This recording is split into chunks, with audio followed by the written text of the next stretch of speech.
The Elmhurst Historical Museum, located in downtown Elmhurst, is proud to present award-winning exhibits for visitors of all ages. Our Adult Tea Time Talk series, family programs, and special events make learning about history interesting and fun. Admission is free, and on-site parking is available. Visit the Elmhurst Historical Museum soon. Call us today, or go to our website for the latest program details.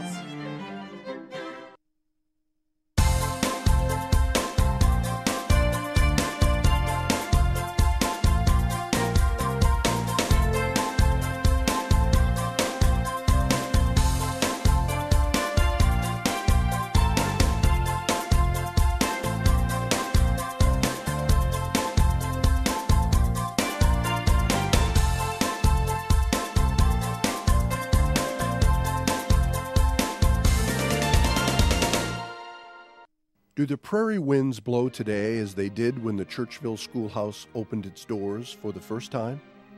Built in 1846, the Churchville Schoolhouse is one of the oldest structures in DuPage County, as well as one of the few remaining one-room schoolhouses in Illinois still standing on its original site. Listed in the National Register of Historic Places, the Churchville Schoolhouse is a treasured landmark of Chicago's western suburbs. The restoration of the schoolhouse is a project that citizens can look to with a sense of pride as we have worked together to preserve the integrity and heritage of this important national landmark. The goal of reopening the Churchville Schoolhouse to the public is at hand, and the entire community can take part in making history come alive for a new generation. The City of Elmhurst has worked with historic renovation experts to accurately restore the building to maintain its historical significance, to update the facility to current building codes, and make the Churchville Schoolhouse accessible for all as an interactive, relevant, living history experience and venue. The city has worked to stabilize the building, to preserve it for the future. Residents of Elmhurst and the surrounding communities will now have a close-up view of what life was like in a one-room schoolhouse in the mid-1800s. The Churchville Schoolhouse experience will feature field trips and interactive learning for school-age children, history-related tours, presentations and special events, and cooperative programs between Elmhurst and its neighbor to the north, Bensenville.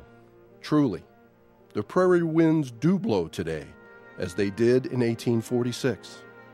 The Churchville Schoolhouse opens its doors again, and all of us can live the past, return to us in the present.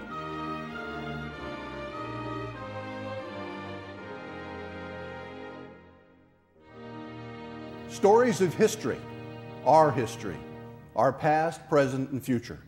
This is Elmhurst Time Travelers. I'm Ken Bartels, your host, and we're in the 165-year-old Churchville one-room schoolhouse. And our two distinguished guests today, four-term Mayor Thomas Marcucci and Brian Berghager, the director of the Elmhurst Historical Museum, two gentlemen intimately familiar with this building's past, present, and future. And gentlemen, welcome to Elmhurst Time Travelers, and welcome to the Churchville Schoolhouse. Thank you. It's a magnificent place. I wanted to start out with a question that I'm sure almost everyone watching us is going to have in their mind, so we might as well get out of the way earlier. Who thought that this was a good idea? I mean, what led to the city of Elmhurst acquiring the Churchville Schoolhouse? I think that's you. Well, my recollection is I was having coffee with my wife one morning, as is our habit, and I was reading the current edition of the Elmhurst Press, and Joan Raymond, who at the time was the superintendent of District 205, was dealing with some budget issues over there, and in I believe a full-blown meeting of the school board, opined that of all the things on her budget, the thing that didn't make sense to her, and she wondered out loud if it was a good idea for a school district with all the stresses that they have. Think about it, hiring teachers, educating children, maintaining their own buildings. If they should be spending their time, money, and effort on maintaining a historical building. And as I read that morning, I agreed with her as she said it. As it came out of the newspaper, I thought, well, you know what? She's absolutely right. Elmhurst is, as you know, a community with a great history, great past. We own and operate several buildings for historical purposes, and it just struck me as she's right. It should not be the school district. It should be the city. Now, that got to be a complicated effort because, as you know, as we sit here in the one-room schoolhouse, the Churchville one-room schoolhouse, we are not inside the city of Elmhurst. We are actually outside the city by several hundred yards, and that kind of complicated the procedure a little bit. But I approached the Elmhurst City Council and made a proposal to them, and it took a little while to get it done for various reasons. The cost implications, the budgetary implications on our budget. We have stresses too. The fact that it wasn't in Elmhurst, the fact that the building had been used principally as an educational institution over its, first of all, its first life and then its second life.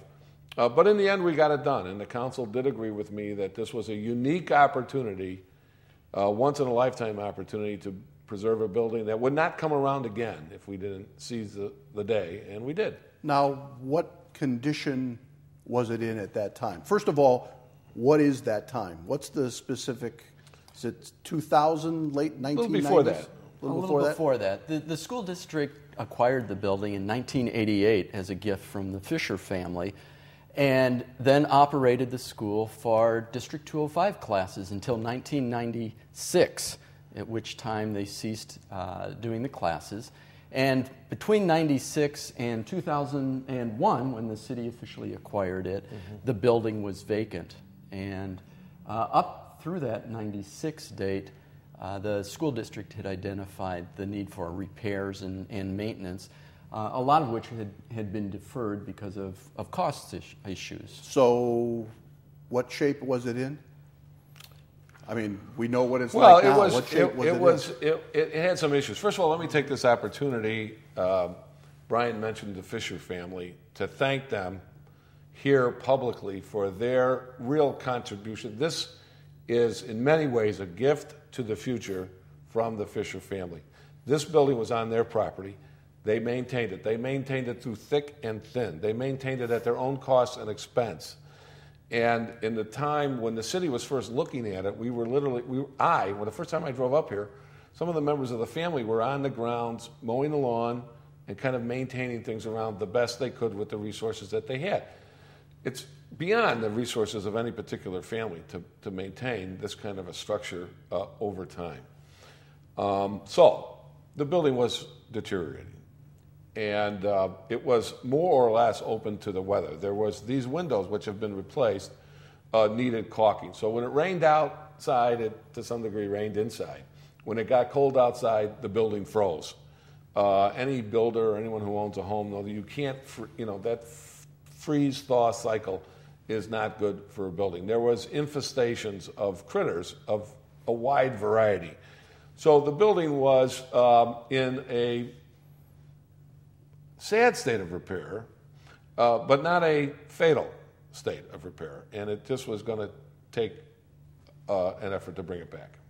I think you need to remember it was a 150-year-old building. At that time, right. And any building that's that age is going to have some problems. This building was built on a foundation that simply consisted of flagstones, limestone, that was placed on the ground. So over time, the foundation had shifted and the building had shifted. So there were some structural problems. But for a 150-year-old building, it was in amazingly good shape with a lot of issues. Yeah, it had issues. But again, I think the Fisher's maintenance efforts sustained it over time, brought it along. It could have disappeared long before the city got interested in it. I was in Springfield, Illinois the other day on city business, even though I'm not the mayor anymore. And I was driving down, and I passed a 19th century farmhouse that was probably newer than this building, and the roof had completely caved in. The building had been abandoned, and the weather gets in there, and rain gets into the rafters. They then deteriorate, rot, and the building goes in. So this building is it's quite remarkable, and it's the great thing about the fact that we were able to restore it and bring it back. There's not a lot of these left. So Well, on an original site. Now, earlier, before we started taping, I was listening to both of you, and as I understand it, was acquired for $1. $1. And so that's a bargain price for anything, I think, $1. Mm-hmm. There's entire chains operating on that principle now. What happened then? What's the sequence that leads us to the actual changing from what it was at that point to eventually morphing into what it is now? What's the sequence that begins? Well, Brian and I both know the answer to the question, but I'll give you my first crack at it, which was two things started simultaneously. One was to develop a plan for the building. Well, what was its eventual use going to be? Was it going to be exactly what it had been in the 1980s, which was an educational opportunity? And to start to look at and analyze what needed to be done to the building to make all of that a reality. On the one hand. On the other hand, the building was stabilized virtually in the first 6 months. There was some roof repair work done on the building. There was at least a look at the foundation and what needed to be done. The windows were reglazed and with caulking, so that there was, and then there was some paint applied. Yes. My recollection, all of that in the first 6 months. So those first efforts were just to stabilize the situation going forward, not the actual plan that you see in front of you today. That's correct. We tried to stabilize the building, and then we had actually done a condition report on the schoolhouse prior to the city taking ownership of it. So we had a good idea of the work that would be involved in restoring it. Yeah, this goes back to that issue about, I said, the city council didn't embrace this idea necessarily overnight. The fact that you could buy it for $1 tells a pretty big story, doesn't it? It said, amongst other things, that the current owner saw moving the building off of their books as a good thing and as an enhancement to their budgetary process, not a bad thing. So we really needed to do some due diligence and some homework before we just dove right in. And what we learned was, again, that the building was under some stress, that it had some weathering issues, but that the structure was basically sound and that it could be, with some effort, some hard scrubbing, et cetera, could really be brought back. This floor that we're looking at right here is an example. I mean, this is the old floor, right. And it didn't look this good that day, so it was just a matter of applying some. Now you mentioned earlier that the building was not in Elmhurst. An incorporated DuPage is still surrounds us. What were some of the issues on that front? I mean, it was one thing to acquire it; it's another thing for it to actually become part of the city. Well, the location of this building is a history lesson in itself, because it was built in about 1846, and at that time there was no Elmhurst, there was no Bensenville, there was no Addison. There was an Addison Township, and Correct. That's where the building was located. And so following that, in about 1886, I understand, Bensenville opened its first school, and the Bensenville kids who had been attending school here left, but Addison Township students were still going to school here. Kids from the north side of Elmhurst were still going to school here in Addison Township, not in Elmhurst at that time. So we push forward to 2001, when this building is located in unincorporated DuPage County, yet another governing body. Well, we had some calls to Elmhurst City Hall from residents of this area who were worried that Elmhurst was going to take the building over and build a fence around it and lock everybody else out.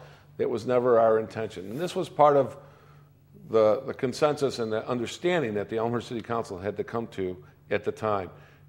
You don't do this to make a profit. You do this because it's the right thing to do, period. This was a once-in-a-lifetime opportunity to preserve a one-room schoolhouse. There are very few of these left in the area, correct?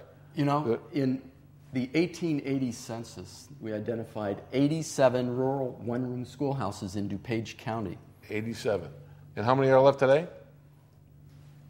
Very few. This is the only one on its original site. All right. So they were all. So we had to say, and this was a part of working with the council, we're going to invest these funds. These are Elmhurst funds, but this has got to serve the wider community. It's got to serve all of this area. Anybody who, there are people in Addison, in Bensenville, in Villa Park, whose parents and or grandparents went to school here.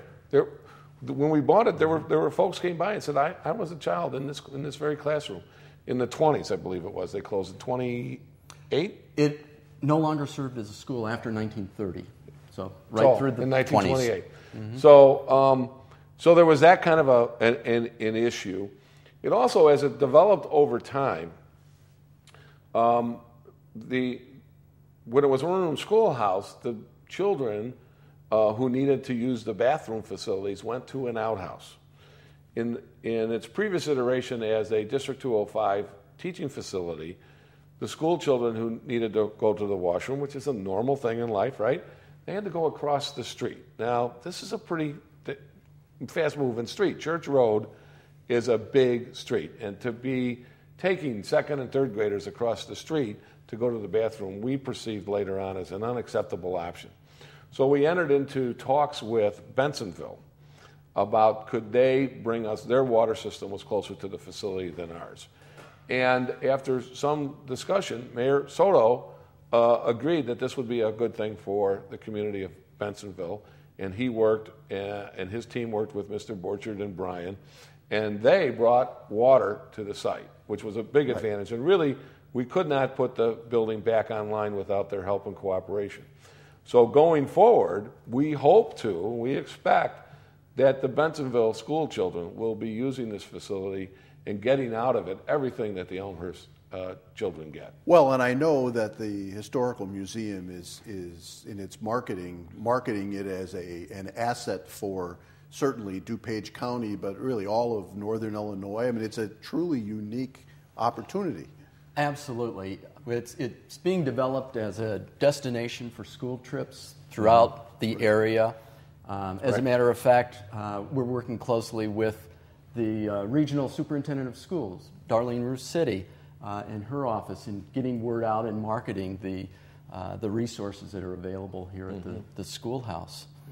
And Bensenville truly deserves credit, just like the Fisher family, because they stepped up and partnered with us on this project to make it happen. And that's one of the amazing things that I've seen throughout the entire project, is that various entities come to the table when the time is right to make it happen. Right. Everyone we reached out to for help said yes. No one turned us down. Because again, the uniqueness of the opportunity. Who could not see the value of such a structure and the programs that'll go on here? We hope that children from even downstate, smaller communities in Illinois, maybe they're going to Chicago for Museum Day, maybe they could come and stop here and see this one-room schoolhouse in action and participate in the programs here. Beyond that, we think that at some point we might make it available, the city might make it available to other functions, not necessarily only school children. That will be determined by other folks in the future. Now, we go through the renovation and various hiccups along the way, which is just part of life. But at the end of the day, with the combination of city funds and state grants and other kinds of revenues, round numbers, what did the renovation of the Churchville one-room schoolhouse wind up being, cost-wise? The total cost was about $800,000, and that was split into two phases. Originally, when we planned to acquire the building, we were going to do the work in a single phase. Right. And because of the economy, it was necessary to split it into two phases. And then we also brought in the water service. We added a basement underneath the schoolhouse. As I mentioned earlier, it was simply a crawl space underneath the floor here. And we felt that because the building needed to be raised to repair the foundation, we had an opportunity to help ensure that there'd be space here for the next 150 years to operate the building. And the basement is simply a storage space. It's not to be occupied. It's not part of the teaching program, but it allows us to store materials and equipment in the basement for our school programs as well as for public programs that we'll do. Now, without knowing for sure, I would guess that there were some issues even around that because of the whole nature of restoring historical buildings. Was there pushback from federal or state agencies in the basement, for example, or for that matter, even bringing water to the site and some of the modernization that, quite frankly, today was necessary in order to move it forward? That had to create some issues. Well, this is a unique building. It is one of the few rural one-room schoolhouses that remains in northern Illinois on its original site, and it was listed on the National Register of Historic Places in 1999. The National Register is a very prestigious list of properties and sites that are important to local communities or to states or to regions or the United States. And this property, the schoolhouse, was designated because of its significance, its importance to the Elmhurst, Bensenville, Addison community. And we absolutely did not want to do anything under our watch that would impact that listing on the National Register. So we worked closely with the Illinois Historic Preservation Agency, which is the state agency that has the authority to work with owners of National Register properties to ensure that renovations and restorations meet the Secretary of Interior's standards for that type of work. A lot of times people look at those kinds of rules and regulations as lists of things I can't do, and they're restrictive, and they handcuff you, and you shall not, and you will not. That's one perspective. Another perspective is you can put a modern, male and female, handicap accessible, according to current ADA standards, bathroom facilities onto your 150-year-old building if you do it this way. So it was only a matter of taking all of those regulations into consideration. If you look at the drawing behind you closely, it contains the elevations of the building. The elevation of the building from the east, the front elevation of the building is virtually identical to the building as it was in its last use, in its last iteration. So there was a need by the architect to be sympathetic to the historical look of the building and to these, as you pointed out, rules and regulations that are involved with preserving historical buildings, and then try to work into that set of rules and regulations the improvements to the building that really needed to come online. It has to be, the building is now ADA acceptable, right? And that's great. So there was a way to do it. The basement issue was simply, well, you can't change the general elevation of the building. You can't have the new foundation be 6 or 7 feet above ground level, grade level, so that now the building is higher and changes the appearance of the building. So with all of that in mind, we were able to make the improvements necessary that were not necessarily envisioned. I mean, this was the thing, that there was a cost overrun. Let's be frank and honest, because it was 10 years from the day we started this process to when we finally opened the building. Those overruns were based on 3 different reasons. 1, just time passed and costs escalate over time. 2, the addition of the bathrooms, which meant the additions of water to the site and sewer and all that entails. And then the basement, which was like anybody who redoes their home, once the carpenters are there, they say, well, you're doing this work, you might as well do this. And we really were cautious about that because we wanted to make sure that it did make sense, as simple as that sentence sounds, that, oh, it doesn't make sense to put a basement here? What would we do with the basement? And it turned out in the end that after some study, that it did make sense to go ahead and do that. And the bathroom addition was a compromise, there's no doubt about it. And in any historic preservation or renovation project, there are compromises that you reach. And the addition of the restrooms, in my mind, and I think in the minds of most people, make this building much more usable for the public and ensure its preservation for the next 100 or 150 years because there's a base of support. People will be able to come to this building, enjoy the building, and learn about the history that surrounds it. Right. We're going to take a short break here, gentlemen. When we come back, we're going to talk a little bit about Dedication Day or Rededication Day. We're in the Churchville Schoolhouse on Elmhurst Time Travelers, talking with Tom Marcucci and Brian Berghager. We'll be back in just a moment.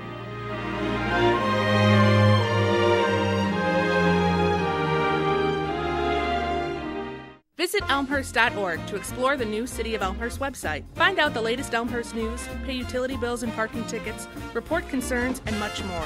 Elmhurst.org is an ideal way to discover what Elmhurst offers your business, your family, your life.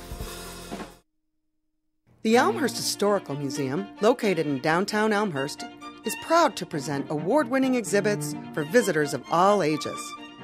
Our Adult Tea Time Talk series, family programs, and special events make learning about history interesting and fun.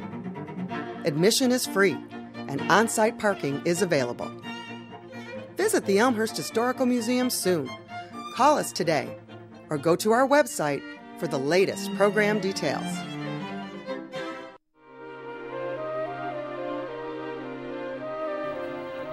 Welcome back to Elmhurst Time Travelers. We're in the historic 1846 Churchville one-room schoolhouse, and we're talking with Tom Marcucci and Brian Berghager about this facility, how it came to be, how it is today. And gentlemen, September 23, 2010 is the date for the new grand opening, and chronicled on Elmhurst Our Kind of Town, and both of you were here that day. Brian, you were the master of ceremonies, and I just wondered what both of you were feeling that day when it finally comes to fruition and the doors open, the doors open and people come in.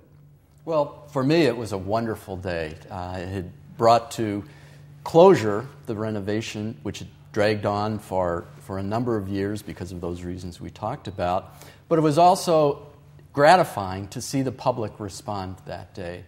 As you know, we worked closely with Conrad Fisher Grade School here in Elmhurst, which created a wonderful performance piece that they presented throughout the afternoon. We had several individuals who were students who showed up that day and relived their grade school days here in the schoolhouse. We had neighbors who walked down the street to see what was happening at the schoolhouse, to see the new life that the schoolhouse had taken on. So it was really a rewarding day for me. Well, for me, it was really a significant and important day. This is why people enter public life, to do something significant, to do something that lasts, to make a difference. If you go back to my first campaign, and my constant refrain during my time in office was that I was attempting to improve the quality of life in our community. That was the compass for me. And when I saw an opportunity to save this building, because it was clear that the school board was getting to the end of their rope financially in terms of being able to keep it going, it was either act or turn our back on it. And I felt it was critically important that we do this. And for me, as I stood here that day and saw the building finally restored to its previous condition and assured that it will be here deep, deep into the future, I thought, well, there you go. Now something has been accomplished. We've made a mark on the community and on the city of Elmhurst that will last a long, long time. And this is very high up in my list of accomplishments. People always ask me, what are you most proud of? What do you point to as a marker of your success? And this will be on that list forever. I think I'm sorry, Brian, go ahead. I was going to say, as we discussed earlier, the schoolhouse was a partnership. And I think that day, that Sunday afternoon, we saw new partners come out of the woodwork, so to speak. I met so many new people here who had stories to tell about the schoolhouse. And suddenly those stories had come to life again. And we mentioned Bensonville. The state of Illinois provided grant funds for parts of the restoration. The Elmhurst Heritage Foundation provided funds to help with the restoration. District 205 also came on board. So we've had a number of partners, and I think those individuals who I met on that Sunday stand out in my mind. Well, and history has such an interesting way of providing its own synergy. As we were talking at the break, the formal action by the Elmhurst City Council to acquire this building took place on September 10, 2001. And we all know the very next morning what happens in New York with the towers coming down and the terrorist attack of 2001, I'm sorry.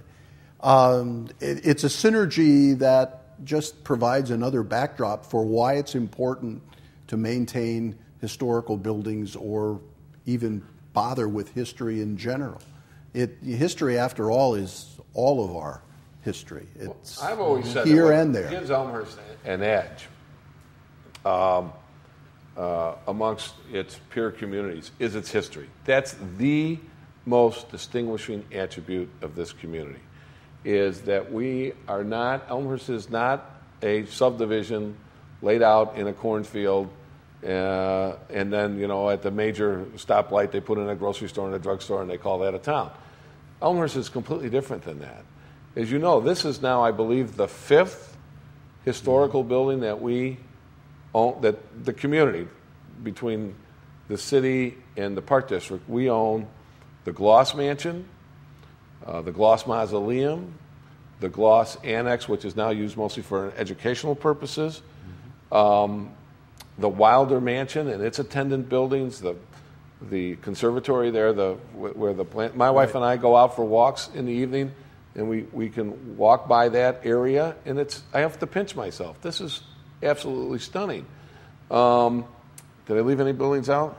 No, this one is number 5. Right. A lot of communities don't have one historical building that they can point to and say, this is the heritage of our community, this is where we're going to bring our children and our grandchildren to understand that this didn't all happen overnight. A lot of people over generations put in their time and their best effort crafting a community that is still attractive and still a place where people want to live. Elmhurst is still on a lot of folks' if I could get to Elmhurst, that would be a success. Well, it's a sense of place. And it's very much a sense of place. It is. And I think in some communities there's even more of an appreciation for the social value that things like historic sites or arts and culture groups bring to the community. They bring something to the table, just like fire departments or police departments or park districts. And in Elmhurst, I think the Elmhurst community has, over time, appreciated the arts and culture, the history that contribute to making it a home, to making it, as you said, a place instead of just a community. I want to shift the focus just for a couple of minutes. What is the relationship between the schoolhouse and the historically significant cemetery that sits around and to the west of us? The schoolhouse and the cemetery are related, going back actually years and years to about the Civil War. The cemetery, you'll see if you inspect it, is actually in 2 separate sections. There's an old section that's directly behind the schoolhouse here that dates from about the Civil War. And then there's a newer section just south across an open space that was started in, I believe, the 1830s. Unbeknownst to many people, there was also a German school built in the space between those 2 cemeteries. The German school burned down, or was torn down after sustaining fire damage. And so this whole entire area that we're in has a special history that is worth telling. And I feel that we're here as the stewards of the building now to carry that story forward. The cemetery itself is operated by a cemetery association in the state of Illinois. Cemetery associations have standing. So there is an incorporated group that operates the cemetery. And they've partnered with the city to provide the parking lot, right. as you know. Another person that we went to and said, we need your help. We're going to need parking here. We need places for buses to park and teachers' cars and vehicles and things of that nature. And again, we received the help we needed. Okay, so the critters are gone. The roof doesn't leak anymore. The building's been modernized. The renovation is complete. The grand opening has happened. What's the business plan for the Churchville Schoolhouse going forward? Brian, I guess it's an immediate question for you, but Tom can speak to the vision, but what's the business plan for this building going forward? The schoolhouse will be operated as a historic site by the museum in Elmhurst, and our primary audience will be school children. As I mentioned earlier, we'll be developing the schoolhouse as a destination for field trips for particularly elementary school students. We'll also be doing public programs here at the schoolhouse. The public programs will give us the opportunity to partner with some other organizations. Bensonville Park District, for instance, operates the Fisher Farmstead, which is just about a quarter mile south of the schoolhouse here. And the Fisher Farmstead is another part of that puzzle that makes up the history of this area. So we're looking forward to partnering with the Park District as well. We'll be doing pilot programs very shortly here at the schoolhouse with local schools to work out some of the glitches in our school program. And then next fall, we'll be rolling with a lot more school programs. We have had a number of special visitors to the schoolhouse since the grand opening. You mentioned schools, and we had a high school group from Champaign, Illinois, to come up here, spent the morning at the schoolhouse at the Fisher Farmstead. They were exploring the German heritage of this area. We've also had scout groups in, and we've had some individual school classes in as well as community groups. We've had some clubs come in and enjoy the program that we're able to offer.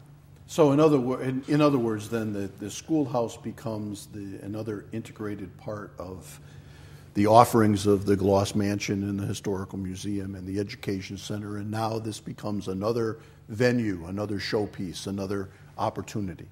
That's correct. And this is something that, frankly, was lacking at the Historical Museum. I view this as a place where people can be immersed in a time period, in a history. The Gloss Mansion's a great building, a great venue, but as you know, we provide changing exhibits to the public there. This is, you might say, the real thing, where exactly. People are immersed in a time period. It's not something to look at or read about, it's something to experience. A child can come in this room and sit in these seats and experience a day very close to what maybe their great-grandparents experienced right in this same building over 100 years ago. It's an immersion kind of experience, and it's not, and there's nothing wrong with museums that do this. I love museums, but it's not to go look at something behind glass and say, oh, there's a tablet from a one-room schoolhouse. I wonder what that was like. Well, now they can experience it. Well, as you said, it's the real floor. It's the real location. When you walk across this floor, you get the sounds of it. Right. That were the same sounds in the room 125 years ago, and it creaks like the real floor should creak. So it's not something on the internet. So much today is there's so much information that you can grab off the internet, and learn. I'm sure if you put one-room schoolhouse into a search engine, a lot of information comes up, but that pales in comparison to being actually able to come here and experience the room. And that experience was something that people 100 years ago, 150 years ago, shared with their neighbors. It was the common experience, as opposed to today, where it's a field trip, it's something special. But 100 years ago, if you think about it, rural schoolhouses like this were absolutely the norm. That's what people expected. That's what they experienced as part of their daily lives. My father went to a one-room schoolhouse, not this one, but he told me of the fact that as he was a youngster going through the grades, that when he was in 5th grade, he would hear the instruction for 7th grade. And everyone in the room heard all of that. And you didn't, as you're growing up, you didn't understand it all, and you had to wait your turn. He said, but it was always interesting because he always knew what it was he was going to be studying the next year, which he found both fascinating and intriguing all at the same time. Both of you were very instrumental in the creation of the Elmhurst Heritage Foundation, which you referenced just a few minutes ago, the combining of two different structures supporting the Elmhurst Historical Museum into one. What's the relationship now, Brian, between the Churchville Schoolhouse and the museum and the Heritage Foundation? What's the role?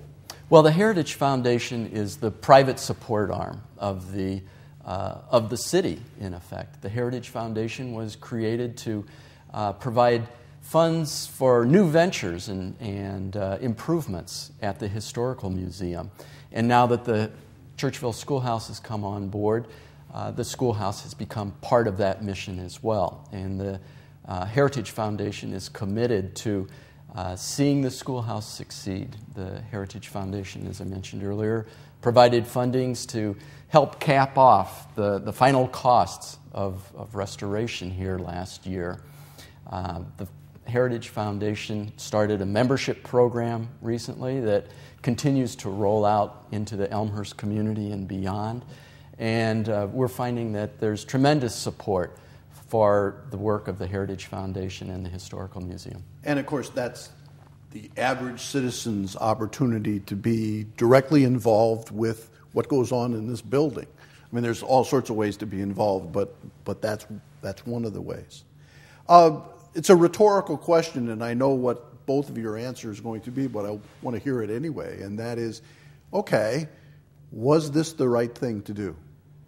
Going back to the conversation with your wife and the stepping forward and working with the city council, and the years go by and the efforts, was it the right thing to do? Well, I think I already answered that question as I discussed my feelings on the day just last year when we, quote, opened the building. It was absolutely the right thing to do, and it's something of, I think, deep significance to the community.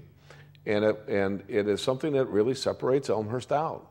We have a track record of doing these kinds of special things. You know, I've had people ask me if the rebuilding of York High School was the right thing to do. I'm stunned at the question. It was absolutely the right thing to do. And it is providing for our children and for their education at a top-notch level that people in Elmhurst have come to expect. And I'm very, very proud of the building as I look at it today. As I pulled into the parking lot and got out of the car and looked up, I said, well, wow, that is really, that was our hope at the time. It was our aspiration for the building. And we know that people enjoy it. We know that they're going to enjoy it deep into the future. Brian and I will be long gone, and people will still be enjoying the building. And it's an opportunity to, and this has happened over and over again in Elmhurst over the generations long before I came along, where people made an effort to preserve our community and make it better and hand it off to a future generation, and this is part and parcel of that effort. Well, I'd have to agree. The decision to take on the building by the city was absolutely the correct decision, and it is an issue of stewardship. And I think that sets Elmhurst apart from many, many communities. And when I look back on the stewardship of the schoolhouse, I envision the city being a steward maybe for just a short portion over the entire life of this building. You know, we've only had it for 10 years. It's not that long thus far when you look back 150 years. So we join that long line of people and organizations that came before us as stewards of the building. And the other component of the project that sticks out in my mind is the fact that, like so many things in Elmhurst, this came about because of a number of entities. There were political decisions, there were other municipalities or other governing bodies that became involved, there were individuals that became involved, the Fisher family. That's how things seem to get done, good things get done in Elmhurst. We're coming to the end of this edition of Time Travelers. I have two quick things. Brian, I want to give you an opportunity to plug some upcoming events for our cable viewers, and then I have one last question for you both. So, Brian, things coming up. Well, we have a busy spring and summer at the Historical Museum. Of course, we're celebrating International Museum Day at the Historical Museum. We do that in partnership with the 3 other museums in Elmhurst, and that takes place on Sunday, May 15th this year. All the museums will be open free of charge, and it's just a wonderful day in Elmhurst. I also wanted to mention that on Friday, May 13th, the Heritage Foundation is sponsoring a benefit dinner for Tom Borchert, the retiring city manager of Elmhurst. Tom is retiring. He's working with the Heritage Foundation and has graciously offered to participate in a benefit dinner. So the public is invited to the benefit dinner. More information is available on the museum website or the Heritage Foundation website, or by calling the Historical Museum at 630-833-1457. Last question, and both of you answer it.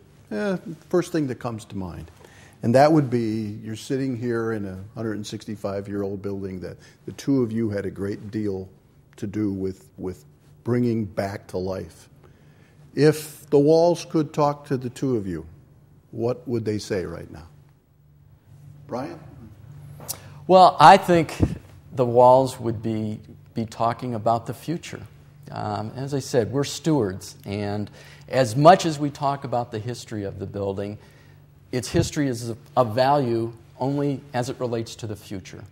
And I like to feel that that's a great deal of what went into the feeling of our project here. Mm-hmm. Tom? A little bit different spin. The building speaks the past to me, and I hope it speaks the past to the children. I hope that when they're second graders from a grade school in Elmhurst or Bensenville sitting in this room, and they're acting like second graders do, and that's fine. They're enjoying their day, and their feet are going up and down this floor, and they're talking, etc., that they can hear the echoes of the generations of the children that came before them, and that it will help them relate to the past. The past has many stories for us, many messages for us, and this building and this one-room schoolhouse experience will be a way to deliver that message to a future generation. So I guess my answer agrees with Brian more than I thought it was going to. Well, thank you both for being here. Thank you both for this building.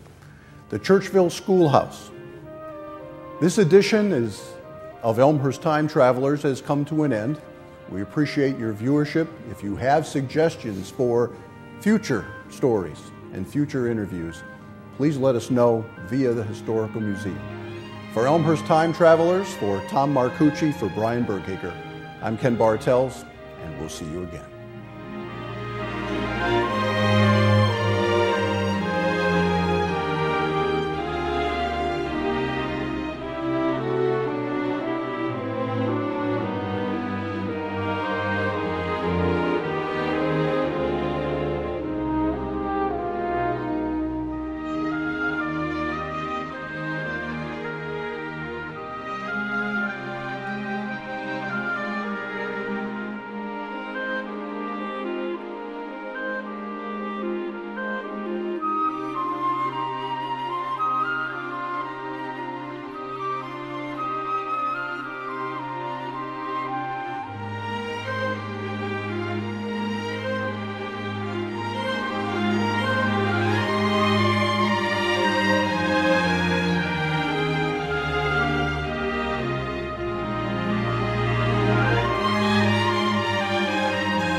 Hi, I'm John Quigley, President and CEO of the Elmhurst Chamber of Commerce and Industry.